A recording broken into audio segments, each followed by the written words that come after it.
Jeg ønsker jo, at vi skal være langt flere interne kommunikatører, der er proaktive rådgiver, fordi vi jo er så heldige, at vi sidder ofte et sted, hvor vi har et overblik over hele organisationen, så vi kan faktisk stykke sammen, hvilken retning vi skal skubbe vores ledere i, fordi vi har det der overblik. Så derfor synes jeg, at vi skal være langt mere proaktive i vores rådgivning. Og så er der rigtig meget omkring, hvordan du er en rådgiver, altså rådgiverrollen, som jeg også synes, vi mangler at tale meget mere om, bare i det hele taget i de her communities, der eksisterer for interne kommunikatører. Altså så for eksempel det der med, som jeg kalder det at walk the talk. Altså jeg kan jo ikke gå ud og rådgive vores ledere i, hvordan de skal være til stede på LinkedIn for eksempel, hvis ikke jeg også selv er til stede på LinkedIn. Altså det gør mig jo utroværdig, hvis ikke også selv jeg tager min egen medicin. Så det er sådan noget, jeg er meget bevidst om. Altså hvad er det jeg siger til mine ledere, som jeg ikke også gør selv? For hele tiden at vise dem det gode eksempel. Så vil det også handle noget om at være modig. Altså, fordi tit som rådgiver, hvis du virkelig skal tæt på og derhen, hvor du kan skubbe dem, så skulle du turde stille nogle spørgsmål. Og du skal turde spørge, hvorfor, når de giver dig pushback på og vil gøre noget, som du foreslår. Og du skulle turde gå lidt ind i den der modstand.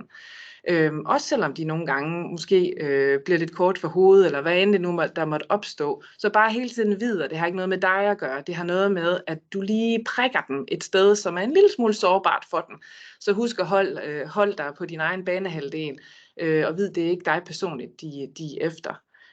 Og sådan kunne jeg blive ved. Der er rigtig mange ting, jeg synes, vi skal snakke om i forhold til, hvad der er spændende. Fordi jeg synes, vi har en fantastisk privilegeret position som intern kommunikatør, som vi skal snakke meget mere om og være meget mere bevidst om i hver dag, når vi går på arbejde.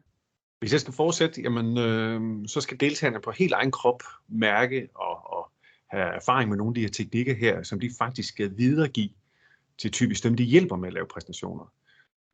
Ekstremt mange af dem, som hjælper de her ledere med at lave præstationer her, de læner sig ikke op af metoder. De tager det sådan lidt på gefühl, og det gør de sammen med lederen. Det skal man selvfølgelig også. Men det kan ofte gøre, at processerne er lange og iterative og ikke skarpe.